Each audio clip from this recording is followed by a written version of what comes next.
One of the things that I love is that two films idea of your life, and there's like two stories you can tell. One that is safe and full of regret, and one that is risky and full of pride and joy.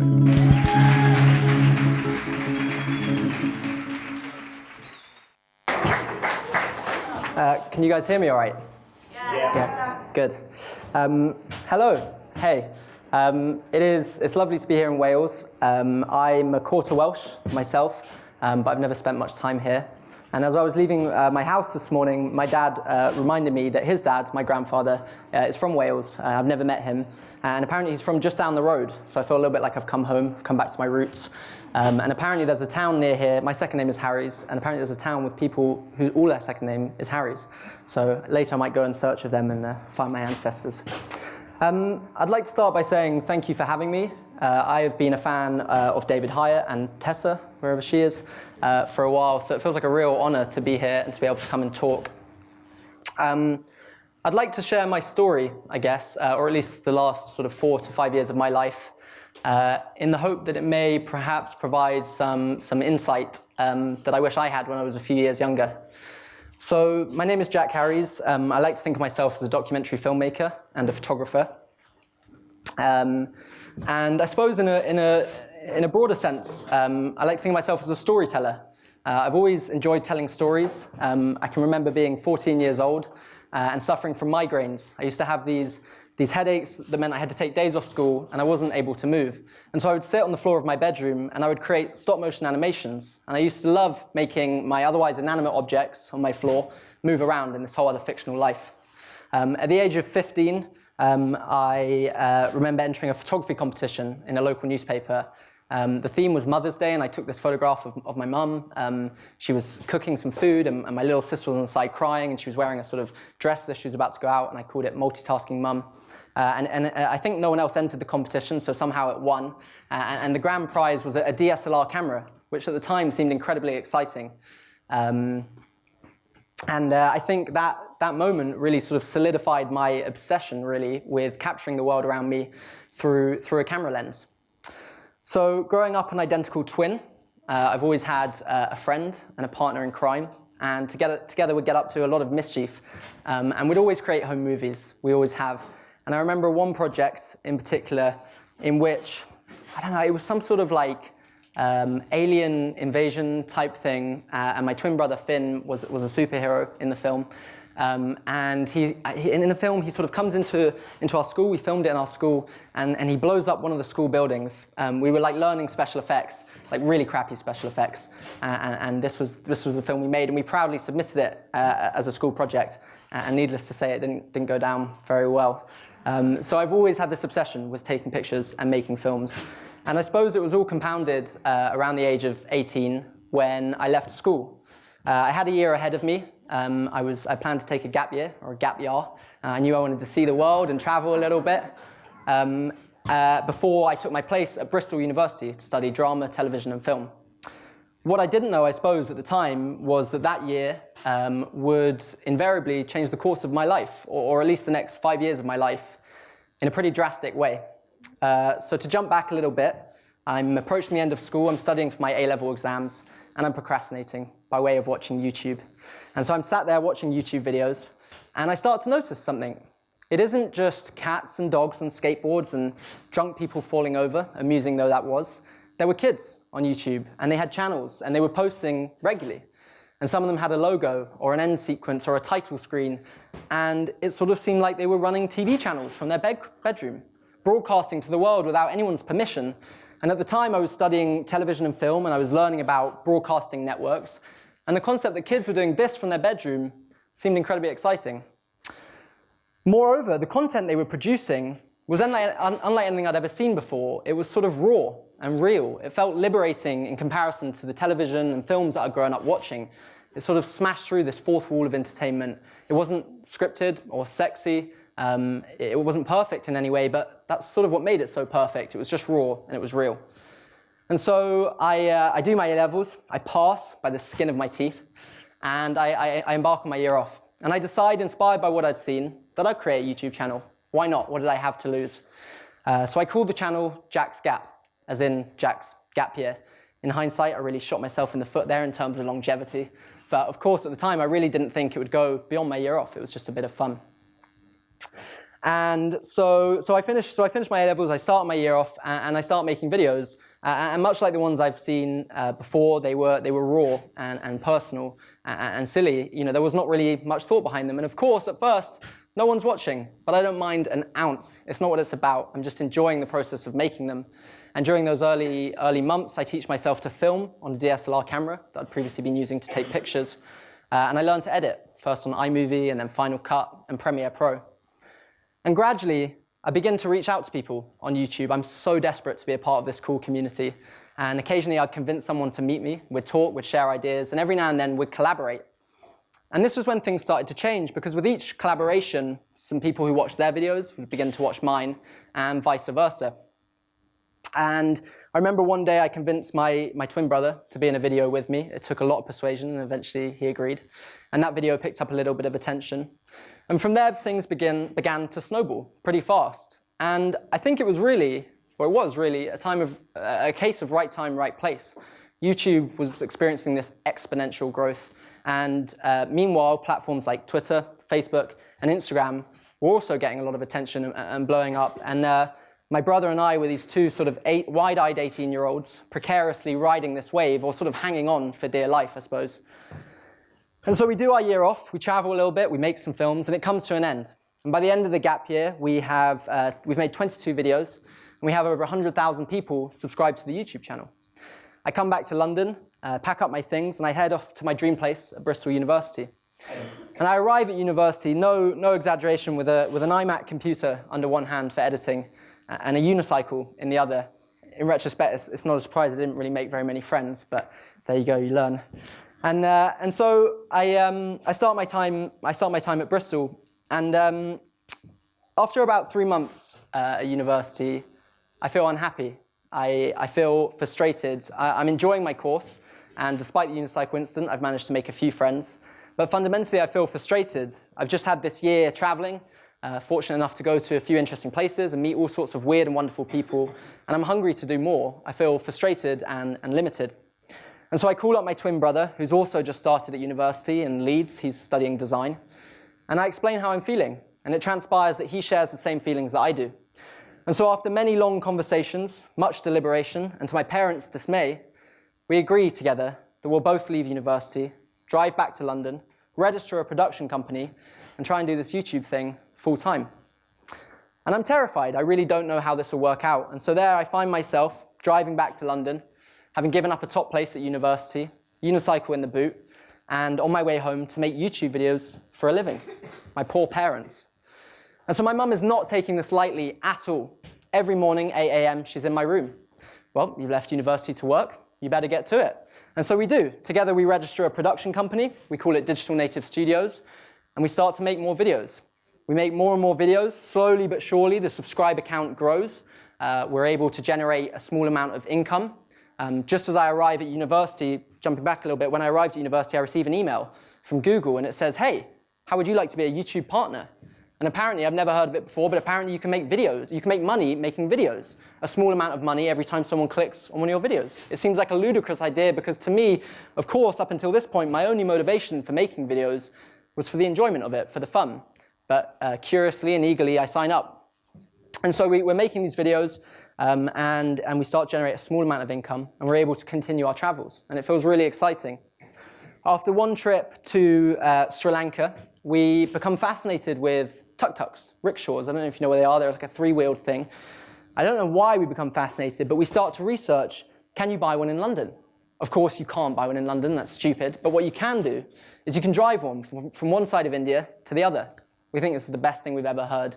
It looks fun, it sounds dangerous, and most of it will wind up our parents. So we sign up. We get together 7 friends, and we plan this trip. And we head over to India, and we spend 3 weeks driving from one side to the other in these rickshaws. We film the whole thing, and we make a 4-part documentary series out of the trip. At the same time, we also launch a campaign whilst on the trip to raise some money for the Teenage Cancer Trust. We're able to raise $100,000 for the Teenage Cancer Trust, and it's sort of mind-blowing, and it's incredibly exciting because it's the first time we're able to take this sort of abstract number of subscribers and likes and views and translate it into some sort of real world, tangible social change, and it feels really exciting. And so we get back from India, and we have tons of footage from this trip, and I'm totally overwhelmed. I've never edited anything like this before, and so I realize we need some help. So I send out a tweet, I put out a Facebook message, and we hire a small team. We need space to house these people, and so we look for an office. We find a little office near my home in London. We move in, and there we are. We're editing this series together, and it feels incredibly exciting. We're really running a little production company. We have a team, and we're making a documentary series. And from there, things sort of begin to snowball more and more. At the time we released the Rickshaw Run online, there are 4 million people following our channel. From there, we go on to make more content. We are approached by Skype and invited to make a 4-part documentary series with them. We kickstart a collaboration project working with our audience. We launch a music session called Shed Sessions. We're able to travel a lot. Advertisers are knocking on our door, offering lucrative deals. Agents are calling us up, asking to sign us. All the while, our YouTube subscribership is going up. We should be happy, but we're not. Fundamentally, we're not. And gradually, it's a gradual thing. Finn and I start to talk. And it becomes harder to make sense of the amount of people who are following the YouTube channel. How do you keep this many people happy? Of course, some people want one thing and another want a whole other thing. And so the pressure starts to increase. And gradually, the digital world starts to morph into the real world when you begin to be recognized in the street, or people turn up at your front door. And so we're in this office and we're making these videos, but there's this incessant pressure to post more and more frequently. The mantra of YouTube seems to sort of be quantity over quality and not quality over quantity. And all the while, the landscape of YouTube is changing. YouTube has become this absolute phenomenon. More and more people are watching every day. And with that, advertisers are coming onto YouTube. They think they can make some money there.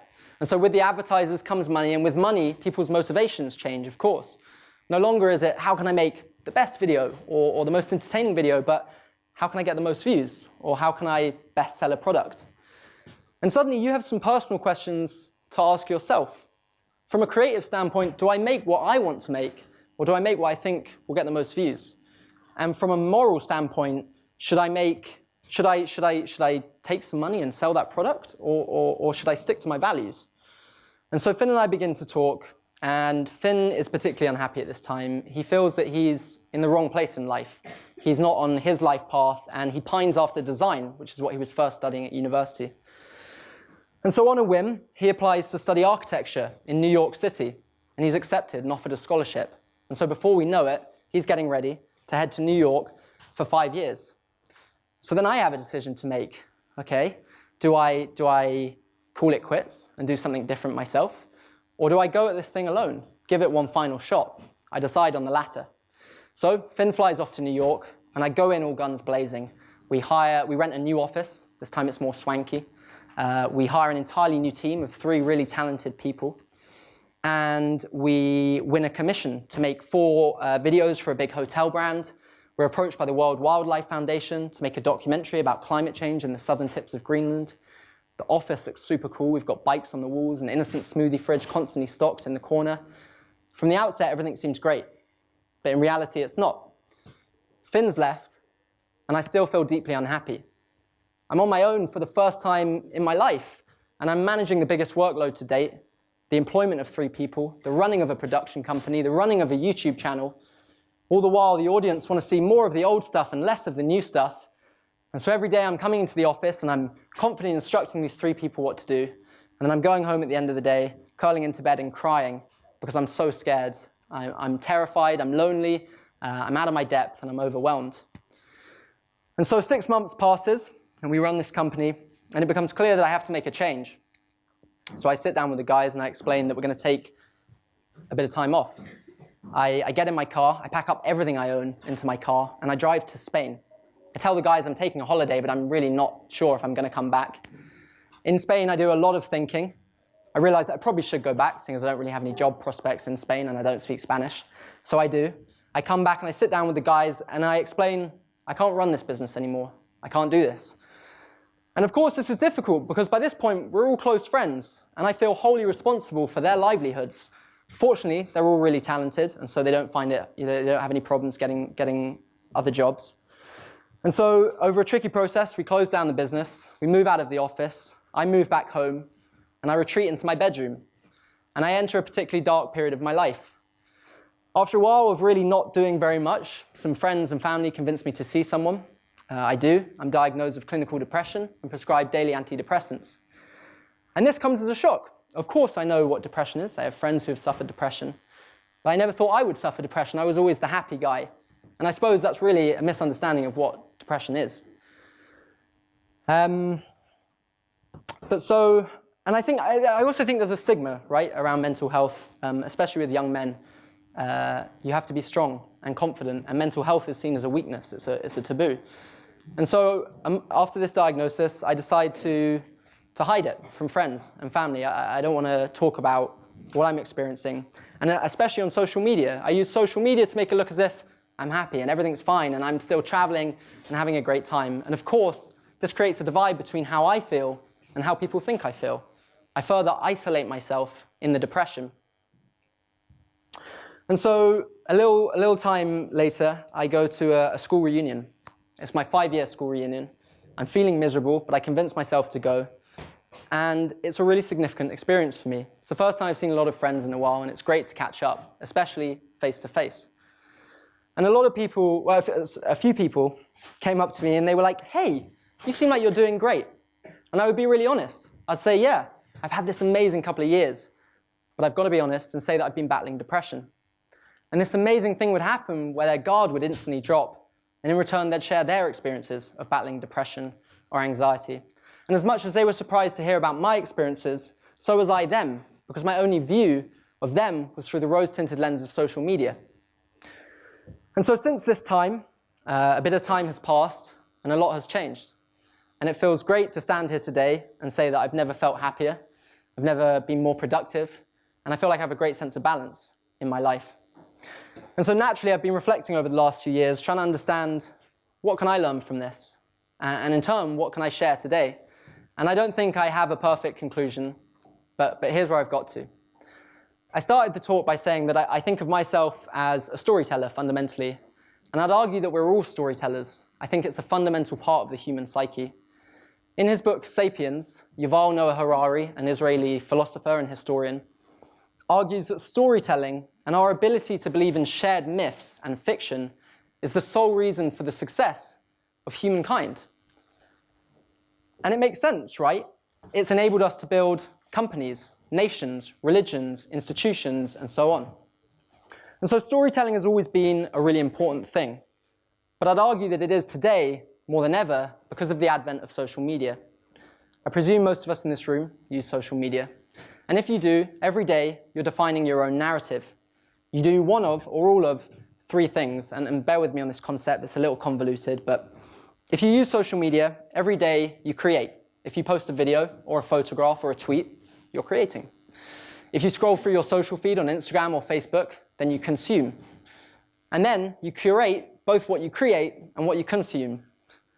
What I mean to say is we're directly controlling the narrative that we put out to the world and the narrative that we learn of the world too. And I think this is really dangerous. During my time of being depressed, I would sit in bed, feeling miserable, and I would scroll through my social feeds. And what I would see were custom motorcycles, camper vans, acai bowls, azure lakes, golden sunsets. It was, of course, my idealistic view of the world, my curated version of the world. But then it's like I forgot that I'd curated it, and it just became my only view on the world, my single window into the world, and I began to feel miserable. My life wasn't like this, so clearly I'm worthless. And I feel like we can all relate to that feeling, right? When you flick through social media, and you see a picture, and you feel like someone's having a better time than you are, and you feel a little bit sick in your stomach. And the irony is, of course, as I'm feeling this, I'm also sharing pictures of myself having a good time, being in interesting places. And so we're all playing into this sort of performance together. We're creating this perfectionist bubble. And I think that's why going to the school reunion was such a significant thing for me, because for a moment that bubble popped, and we were human again, with all of our insecurities, our imperfections, and our anxieties. And so,